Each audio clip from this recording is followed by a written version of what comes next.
This week, Ireland has gone hysterical about the latest scandal, which is about financial misappropriation at RTE, which is Ireland's state broadcaster. So most countries, certainly in Europe, have a state broadcaster still.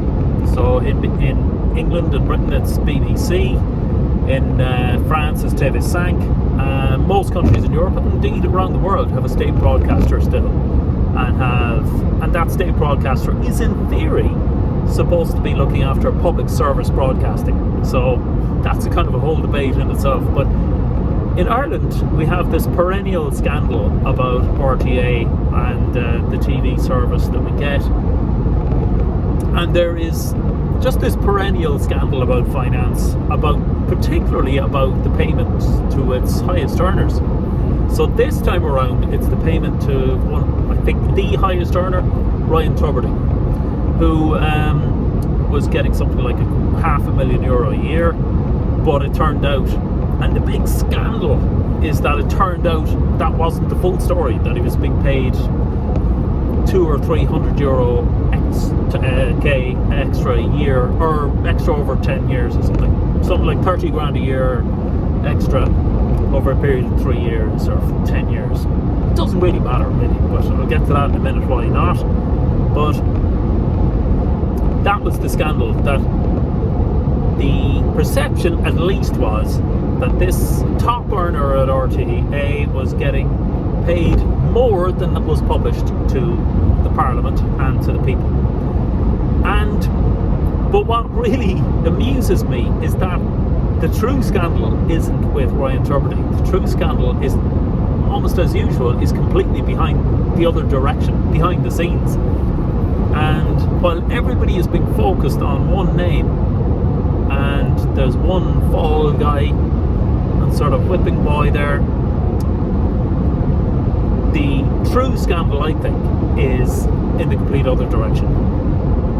And first of all, just to deal with Ryan Tubridy, for the scale of Ireland and RTE's kind of budget and the scale of broadcasting in Ireland, which is 5 million people, his salary was at something like 700k or something like that. So he probably, over the 10 years he was on the Late Late Show, probably earned several million euro, which is probably way too much in terms of the scale of Ireland and our broadcasting and the kind of commercial activity that it would attract. Now, the Late Late Show, for people who don't know, it may be known internationally because it is, in theory, the longest running chat show in the world, and a lot of countries have used it as a template. Now, that was largely thanks to a guy called Gay Byrne, sadly since dead now, died about 10 years ago. But Gay Byrne started this show in the 1960s, and led it through for a number of decades, and it was a groundbreaking show where he was a heavy hitter against the establishment, unlike the present day RTE staff, who are kind of totally spineless when it comes to the establishment and roll over to the latest thing. More on that later. But so that's what the scandal is about, that this guy was paid too much, or he was paid under the counter. But what is happening now is the usual predictable circus, where the reaction happens to this scandal, and the reaction is entirely hypocritical and a scandal in itself, and we'll go into that in detail. So RTE in theory reports to a board, which in turn reports to the Minister for Arts, Culture, Tourism, Sport, well, usually a bucket load of things there, which in theory then reports onto the government, which in theory, very much in theory, is answerable to the people. That has kind of deviated an awful lot over the last 10 years as well. But the board, there is this ridiculous notion, first of all, that the board of these companies is in any way doing any oversight of these companies, these state companies. Usually the board is stuffed with political hacks whose sole purpose is to look after whoever appointed them, or to get patronage for years of service to their political party, and little more than that. that is the board, who are usually look on it as a kind of a semi-part-time job where they get a nice cushy sinecure, and really they're answerable to nobody. It's the cushiest job in Irish politics and Irish establishment, and it's the same all over the world. Board memberships are never any real responsibility, never really any real oversight. Quite often they're cheerleading the CEO of the company because they don't actually do any work. They're quite inept usually, and they're watching people who are doing work and are really know nothing about it. So, and then we have this, so what we had was a kind of a show trial then this week by the Oireachtas Committee on Broadcasting and Media. So in theory, you had the people who are representing the people dragging the RTE board and its management in for a grilling, because in theory that they were grilling them. Now, the pantomime that this is, and it kind of reminds me of sock puppets, where you have two sock puppets talking to each other and it's the same hand underneath, because you have TDs who are on, in Ireland, a six-figure salary. I think it's about 100, the very basic minimum is 107k, I think. And then once allowances are added on for absolutely everything, allowances for if you're on a committee, if you're chair of a committee, and then expenses of 50k, 60k, and then hiring your wife to look after a community office for your constituency. Basically, it's about another 100k, so it's about 200k, probably even more. A lot of them make even more than that, but at very least rock bottom 107. That's before any of the 50k expenses go in, or hiring one or two people I think they're allowed to do, totally on the taxpayer's expense. So you have people on a six-figure salary supposedly presenting this outrage that somebody else is on a six-figure salary on the taxpayer's expense. So that's the pantomime that we're presented with, that this faux outrage from these people on a six-figure salary about people earning a six-figure salary. And most people look at that and believe it, that these TDs and that these politicians that are on these Oireachtas committees are genuinely outraged. The truth is, these guys could not care less. I mean, you had the Oireachtas committee chair, so she is getting all of those allowances, you know, the 100k plus probably another 100, but then an allowance for being the chair, probably 20 grand or something like that. And she, mostly for her, it's 20 grand extra for basically doing nothing, but mostly it's an opportunity to grandstand and get a bit of publicity so she gets re-elected. And I would say people are gullible enough to re-elect her purely on just seeing her on the TV for a couple of hours, pretending to be outraged about somebody being paid a lot of money on the taxpayer's expense, when she's being paid a massive load of money on the taxpayer's expense. So this is the kind of nonsense that we're expected to kind of deal with. And really, the true scam isn't the original scam often. It's the show bullshit that goes on around it, the circus, that the pretense of everybody else to be shocked, when it's basically a lot of pigs with their snouts in the trough being disgusted that some other pig has got more than they got out of the trough, or the same amount. So it's kind of shocking to see, and especially once having seen some of these so-called scandals come around again and again, that everybody falls for it. It's like, this is what people are directed towards. And if you're a conspiracy theorist, you would say that it's almost deliberate, that it's directed and focused towards one person rather than the system which is propping it all up. Like, everybody knows, you know, when the scandal erupted, everybody knows what the scandal is about. This guy was paid what is perceived too high a salary, but also paid extra money over a period of years which wasn't declared. So we all know what it's about, we all know what happened. But what will happen now is that a company, consultants will be hired to commission not just one, but probably, I think at this stage, 5 reports. So 5 investigations are going to be carried out.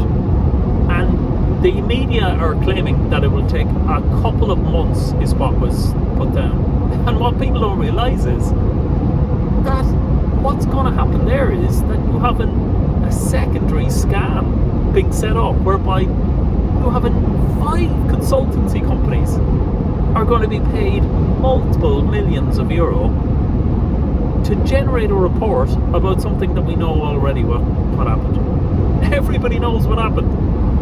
You know, you could tell us, you could do the investigation in an hour, I'm sure. If somebody well equipped who actually wasn't out to shaft anybody and scam the system could go in and I'd say find out what we already know in an hour. There's nothing more to be told, really.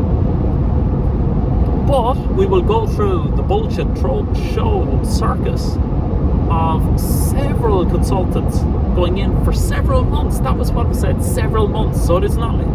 This is going to be like where it's a private company where somebody says, we need very specific bit of work to be done. The scope is very tightly defined. The budget is going to be 10 grand and you have to do the timeline. It's going to be within 4 weeks. No, this is here consultancy or local buddies in the Big Four or wherever it is. The reassuringly expensive consultancies will be told, go away for a couple of months, however long it takes you, really. As long as we can boot this to touch and we can say that you are investigating, it'll get us off the hook. So take as long as you want. Take a couple of months, go away and rummage away and find out what we already know. And what inevitably comes at the end of this is 1,000-page report. Usually it's about 1,000 pages. If you dare to actually look in the website of what comes out at the end. And the more pages, the more bullshit that's put in there to disguise the fact that no actual investigation is ever done. It's just, we already know what happens. We're going to put that in the page. 1 pager would be enough to tell us what's happened, because that's almost inevitably what results with it. A single page that says this is the amount of money that was inappropriately spent, and that's pretty much it. But instead what you get is RTE was founded in 1965. It has a certain amount of divisions. It's located in Donnybrook, Dublin 4. It's been many decades involved in public service broadcasting, and that'll go on for about several hundred pages. And when that report comes, it has no teeth, none whatsoever. So that report will say what happened, and nobody will get any. There will be no consequences for anybody as a result of it. There never is. So we're generating a kind of a ladybird book, which that's what it's basically as useful as, which will be 1,000 pages long, that nobody will read, which will tell us what we already know, which will cost 50 million euro. That is the true scam, and that's not even half of it. Like, there are the minister has commissioned several reports on this. Whenever any scandal happens, the automatic response in Ireland is to generate more scandals, except there are scandals that nobody knows about. And the true scandal is the drop kicking of several millions to consultancy firms in order to generate zero added value, nothing for the taxpayer, in order to waste more money. So by the end of those consultants' trips, there will be several multiples of money scandalised and wasted than there was in the original scandal. It'll probably be 10, 100 times more than what is alleged to have happened in the original scandal. So, and then you have politicians, like Irish politicians are one of the top highest paid politicians in Europe, probably in the world.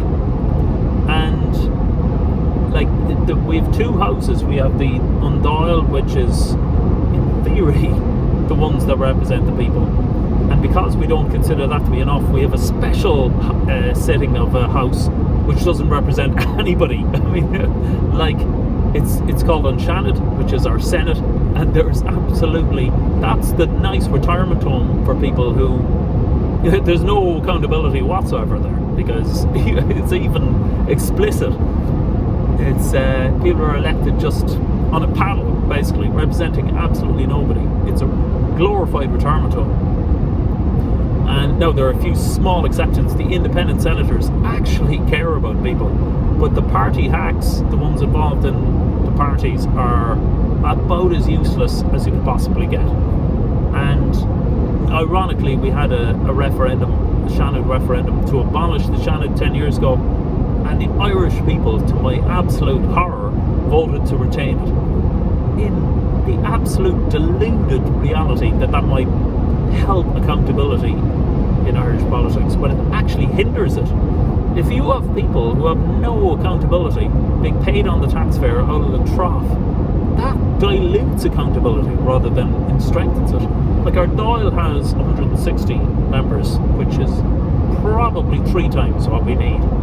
50 TDs would probably be too many, really, to represent the country that it is. And those would be far tighter, far more responsibility, far more accountability to the actual people on the ground. And a lot of TDs are completely forgetting about the people, the normal, ordinary people on the ground now. And that is happening RTE as well, sadly. And that's kind of the whole thing behind the scenes in this scandal, is that, and it kind of comes back to what I was talking about earlier, the RTE remit of public service broadcasting. Really, nobody knows what that means anymore. There was a time probably when it meant something. Ironically, it probably should mean a lot more now, because the commercial broadcasting element is dead, really. And I mean, RTE itself is dying on its feet, and its best days are behind them. Particularly with the likes of actual people who journalists with a backbone, who wanted to actually tackle the standard, the latest thing. Nowadays in RTE, if it's the latest cool trendy thing that comes up, everybody jumps on it and there's no questioning of it. Whereas Gay Byrne would have tackled the establishment. He would have tried to tease out, he would never have accepted establishment thinking or whatever the cool latest thing is. He would have tried to tackle it and would represent the ordinary people on the ground. Not those people are gone in RTE now. But public service broadcasting there's very little left of it, and really during the COVID era, like, RTE's remit should have been really to, as I say, to have people who would challenge things, but they just championed the establishment thinking and tried to whip up hysteria, and I just think they lost all balance really in the whole thing. Every news station, you put on the radio even under the car, it says wash your hands. This was about 2 years after the whole thing had happened. You couldn't escape from it. It was like on the corner of the screen in RTE, it said stay at home. There was death counts coming every hour. Like, it just, as if the hysteria wasn't big enough, they had to whip it up even more. Every time the news came on, the headline was the death count, and everybody, anytime there was a death count increased by 1, then that was what the headline on the RTE was. And it was like, there seemed to be no discrimination between people dying of it or dying from it. It was just hysteria, really. And the average death rate was over 8 years of age. I mean, the average life expectancy in Ireland is 82, I think, and almost 90% of the deaths were over that. So that, there was no kind of taking into account of that as to whether, I mean, that's a whole other separate discussion.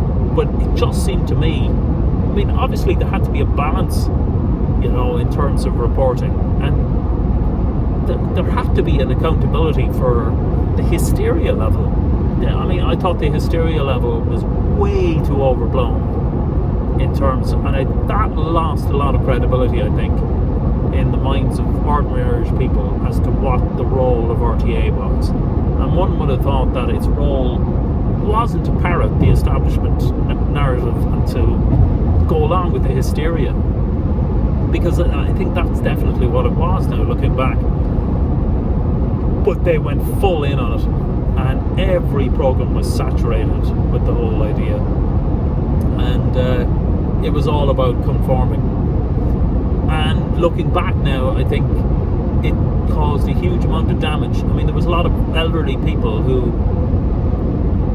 probably because of the overreaction, they were absolutely terrified and lived out the rest of their lives with no contact with anybody. And I know some of them, people in their 80s who used to have daily contact with people, and that's what nurtured them, that's what kept them going. And they lost all contact with people because they were so terrified, and everybody else was terrified of them. And their last year or years were in total isolation. People who, I know one particular person, she was in her 80s, never watched TV before. She used to just go to Mass several times a day. That was her life. She was incredibly religious, and she used to go to Mass in the morning, maybe in the afternoon, and then go to church committees and things like that, and she'd finish off by going to Mass in the evening, and she'd go for a walk with her friends who were around the same age. All of that closed down, and she was told, well, watch Mass on the TV. She never watched TV, had no interest in that. And if you're not walking and exercising, and the fruit of energy for people is social interaction, a lot of that has been killed, and I think the media was very much responsible for that. And RTA in particular was very saturated with that kind of thing. So I think that feeds into the whole, I think the sympathy that people would have for RTA was dented a lot by that. Now, a lot of people bought into that hysteria and actually seemed to enjoy it. I don't know, it totally turned me off, because I just think there was a huge amount of damage done to Irish society in a number of areas. The Irish pub was destroyed during that era, and it hasn't recovered and never will, I would say. It's been wiped out really. The Irish pub, as it traditionally was, all of this ridiculous rules that were brought in about people having to be distant by a couple of meters, and masks on, and you had to buy a rubber chicken in order to be able to have a drink. It was just utterly ridiculous, and it seemed the more ridiculous it got, the more people cheerleaded it, and it was like the emperor's new clothes. But pubs have never recovered from it. You go to any local town now, and it's sad to see, particularly the nicest older traditional pubs have been wiped out, and they're gone. And really, it's because of that whipping up of hysteria over what I think was an overreaction, really. And there were a lot of RTE broadcasters. Tubridy was one where he would host the Late Show every week, and he'd make such a big deal of the fact that the studio is empty, and that he knew what we were going through as a nation. The fake empathy. Everybody, all the celebrities seem to revel in the fake empathy bit of it, of, I know how you're feeling, I'm at home as well, and I'm throwing my arms around you as you're at home, because you are doing the right thing, and be safe, would be the thing. It was kind of a sickening thing, because, in Ireland we would have wished, each other well, and this new thing of be safe is just such a corny, unnatural sort of greeting to send people. But so I think that whole era turned a lot of people against RTA. It wiped out its public service broadcasting for me and a lot of other people, because it didn't challenge anything. There was never any challenge of the hysteria. Not for one moment was on all the chat shows and everything else, it was, the people who were brought on were there to champion the hysteria all the more. You had Claire Byrne in a shed, because she was isolating. Now, being in a room in a house wasn't enough. She had to be out the back garden in a shed, cocooning, isolating, like a leper with a bell. And a lot of the other broadcasters, they were tripping over themselves in order to be even more hysterical. You had Joe Duffy on the wine line and on the radio saying, wash your hands, wash your hands, wash your hands. Every ad break he went to, wash your hands. If people had followed that, they would have had OCD within a day or two. And I think he even boasted that he had said wash your hands 20,000 times that year. Camera slipping the whole time. He was bragging about that, which is incredible. So a lot of I think, in my opinion, if Gay Byrne had been around during that era, he would not for 1 minute have jumped on that bandwagon, or any of the other bandwagons that have happened since. Where there's this cool, trendy, everybody is jumping on this wagon, so we have to as well. It's the opposite of journalism. The true nature of journalism is to see what and where people are jumping on a bandwagon and to challenge that. And the likes of Gay Byrne would have had none of it. He would have been questioning it. He would have been probing. He would have been asking questions. He would have been relentless in trying to challenge people. But there was never any of that on the chat shows on RTE. And I'm sure on BBC and other things. The only time they would bring a skeptic on would be to ridicule, would be to platform them, to ridicule them, and to hold them up as conspiracy theorists. And there are conspiracy theorists out there, and I'm not one of them, just to clarify, who people who believe that it's some billionaire released this virus in order to prison us all, or whatever the hell it is. I'm not one of those. I don't think there's a conspiracy there, but what I do think happened was that there was a bit of mass hypnosis whereby, and I think there's a level of conformity now in society which knows no bounds. And I think it was illustrated during that period whereby people, and it's so true now, whenever the current thing comes around, that people are terrified not to be on board, and they will go out of their way to be seen to be on board as much as possible, and to glorify whatever the hell it is, and masking up or double masking up or whatever visual proof you can give to the fact that you're conforming to the system. People are hysterical about it, and it seems to be more now than ever. It seems that we're going through a period where conformity is kind of at a peak. It's become conforming has become a trend in itself, and we probably have the least rebellious kind of society that we've ever had, because, or else it's the most bullied, because people have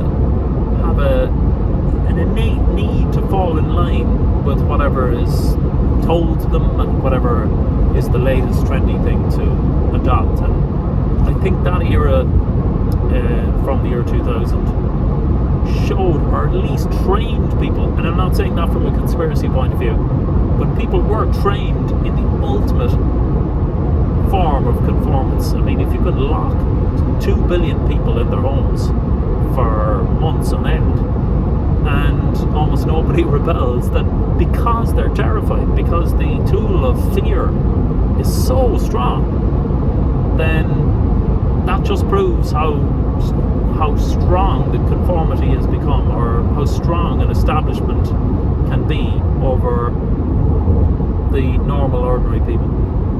But that is a total aside, but I think it's kind of a foundation stone to what's happening in our national broadcaster, that there's a lack of confidence in our national broadcaster to really represent the ordinary people, and that is what public broadcasting is all about, or should be what public broadcasting is all about. And anybody who does question any of that is called a conspiracy theorist, which is a really... It's a sign of the times that that's the insult that's thrown out there, because it's thrown at anybody who dares question anything. You know, I mean, and you know, you mightn't even question if that thing existed, but it's just the reaction to it is all I'm questioning. And that would be enough for people to slur you that, what, you're not completely on board and you're not as terrified as the rest of us? That is an astounding way for society to be. And I think our media does have to answer for that. And in our case, in Ireland, it's RTE. And it's in the whiff of a scandal at the moment. But really, as I've discussed in this video, the scandal is in the other direction. The scandal is all around, but we're being directed at one person. See you next time.